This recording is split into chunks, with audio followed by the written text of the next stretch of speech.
La acción humana. Tratado de Economía. Por Ludwig von Mises. 236.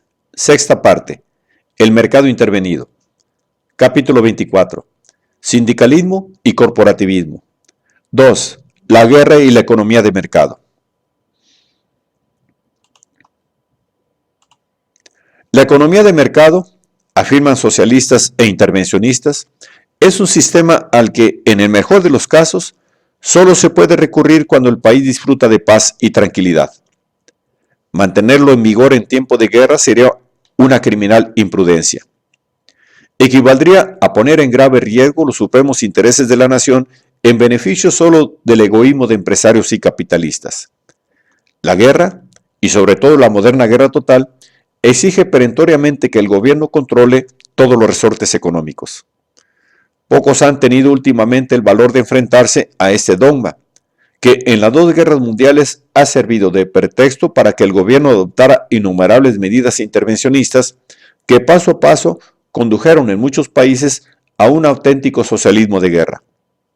Restaurada la paz, se lanzó un nuevo eslogan. La transición, la reconversión industrial, se dijo, hace preciso el control estatal todavía en mayor grado que durante el conflicto.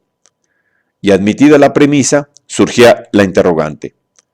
¿Vale la pena reimplantar un sistema que en todo caso solo puede funcionar durante el intervalo comprendido entre dos guerras? Lo sensato, evidentemente, era no abandonar ya nunca el dirigismo económico al objeto de que la nación estuviera en todo momento preparada para hacer frente a cualquier emergencia. El examen del problema con que se enfrentaron los Estados Unidos en la Segunda Guerra Mundial puede ayudarnos a desvelar la falacia de este razonamiento. Norteamérica, al declararse el conflicto, si quería salir victoriosa de la contienda, no tenía más remedio que transformar radicalmente toda su producción. El consumo civil había de reducirse al mínimo indispensable. Tanto la industria como el campo debían rehuir cualquier actividad que no tuviera interés bélico inmediato. Las fuerzas productivas de la nación debían dedicarse a abastecer con la mayor amplitud posible a los institutos armados. Todo ello es cierto, pero es erróneo pensar que para realizar ese programa fuera preciso establecer controles oficiales, racionamientos y preferencias. Si los gastos militares se hubieran financiado mediante la elevación de los impuestos y la colocación de empréstitos entre los ciudadanos, se habrían visto estos obligados a reducir drásticamente su propio consumo. Limitada así severamente la demanda civil, agricultores e industriales no habían tenido más remedio que orientar sus producciones en el sentido exigido por el esfuerzo bélico. El gobierno, al disponer de ingentes recursos proporcionados por los nuevos impuestos y empréstitos, se habría erigido en el principal comprador del mercado. Aun en el caso de que se hubiera financiado el gasto bélico incrementando la circulación fiduciaria o recurriendo al crédito bancario, el resultado final habría sido el mismo. Tal proceso inflacionista, naturalmente, habría provocado el alza de los precios de bienes y servicios en general. La administración, en tal supuesto, se habría visto obligada a pagar precios superiores por sus adquisiciones. Pero el gobierno habría sido, en todo caso, el adquiriente de mayor capacidad de compra.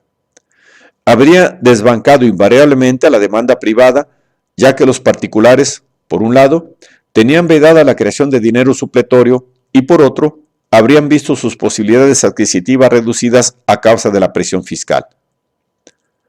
Pero el gobierno americano recurrió deliberadamente a políticas que hicieron imposible a la nación apoyarse en el mecanismo del mercado libre para alcanzar los deseados objetivos. En efecto, se estableció el control de precios, considerándose punible cualquier alza de los mismos.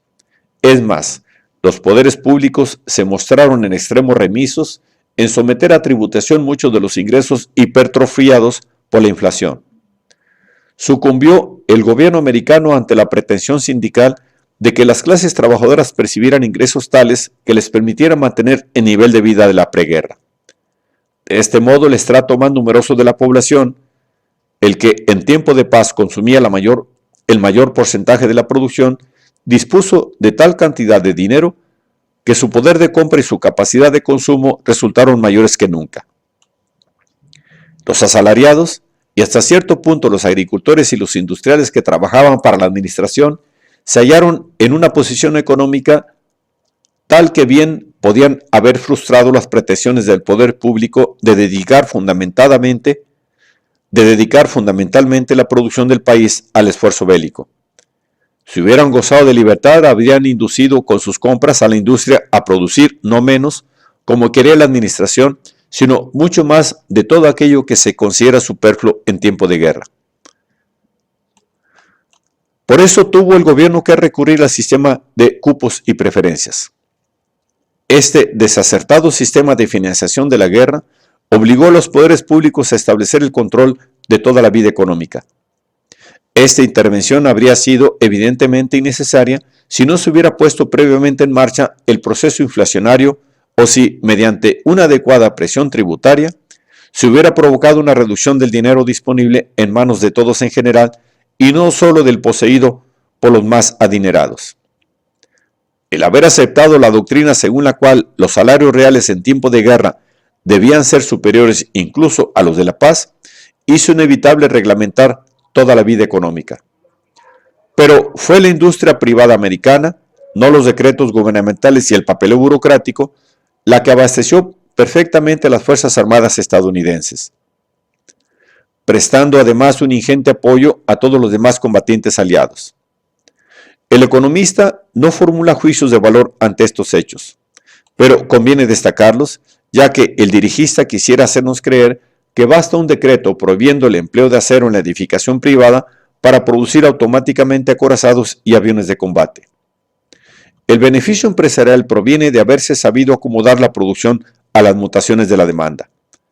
Cuanto mayor sea la diferencia entre la anterior y la nueva disposición de la demanda, mayores serán los cambios a introducir en la estructura productiva y más importantes también, consecuentemente, resultarán los beneficios cosechados por quienes consigan orientar acertadamente los cambios. La súbita declaración de una guerra forzosamente ha de tener su impacto sobre el mercado, imponiendo radicales adaptaciones de toda actividad productiva. Ello significa, para quienes saben practicar tal acomodación, una fuente de elevados beneficios. El planificador y dirigista se escandaliza de tales ganancias, pues para él la misión primordial del gobernante es impedir que al calor de la contienda nadie se enriquezca. Es injusto, arguye, que unos prosperen mientras otros mueren o quedan mutilados para siempre. En realidad, nada es justo en la guerra. No es justo que los dioses aparezcan siempre del lado de los ejércitos de mayor poder. ¿Es acaso equitativo que quienes disponen de más medios destruyan inexorablemente a quien, sin culpa suya, se haya peor equipado? ¿Por qué ha de haber pobres muchachos que sucumben anónimamente a las trincheras, mientras a millas de distancia, confortablemente instalados en los cuarteles generales, los altos jefes ganan gloria y fama? ¿Por qué si Juan muere y Pedro regresa inútil, Pablo en cambio, sano y salvo, puede reincorporarse a la vida civil dispuesto a disfrutar los privilegios de excombatiente? Tal vez no sea justo que la guerra proporcione ganancias a quienes mejor contribuyen al esfuerzo de la nación, pero sería imperdonable ceguera negar que el señuelo de las ganancias se convierte en eficaz motor para producir más y mejores armas. No fue la Rusia socialista la que ayudó a la América capitalista. Los ejércitos soviéticos estaban condenados al desastre cuando comenzaron a llover bombas sobre Alemania, y envíos masivos de material bélico, fabricado por los grandes industriales americanos, hacían su aparición en los puertos de la URSS. Lo fundamental cuando se desata el conflicto armado no es evitar la aparición de beneficios extraordinarios, sino procurar a marinos y soldados el mejor equipo y armamento posible. Los enemigos más perniciosos del país en guerra son aquellos torvos demagogos que quisieran hacer prevalecer su envidia sobre el supremo interés colectivo. A la larga, la guerra es incompatible con el mantenimiento de la economía de mercado. El capitalismo es un sistema del que solo los pueblos pacíficos pueden gozar. Pero sería un error concluir que en caso de agresión armada conviene sustituir la iniciativa privada por el dirigismo estatal. Jamás a lo largo de la historia logró un país socialista vencer a una nación capitalista. Los alemanes, pese a su tan pregonado socialismo de guerra, fueron derrotados en ambas contiendas mundiales. Cuando afirmamos que guerra y capitalismo son dos conceptos antitéticos, no queremos sino proclamar la incompatibilidad que existe entre la civilización y los conflictos bélicos. Y esto porque cuando los poderes públicos exigen al orden capitalista que produzca ingenios mortíferos, la eficacia del sistema es tal que llega a fabricar máquinas bélicas capaces de destruirlo todo. Capitalismo y guerra resultan incompatibles, precisamente en razón a la sin par capacidad de aquel tanto para beneficiar como para devastar. La economía de mercado, dirigida y ordenada por el consumidor, produce bienes y servicios que hacen la vida lo más agradable posible. Se cumple el anhelo popular de disfrutar del máximo bienestar alcanzable. Es esto lo que hace más despreciable el capitalismo para los apóstoles de la violencia, para quienes gustan de exaltar al héroe, al destructor, al homicida y desdeñan al burgués por su alma de mercader. Por desgracia, fue esta filosofía la que dio los sangrientos frutos que hoy la humanidad entera cosecha.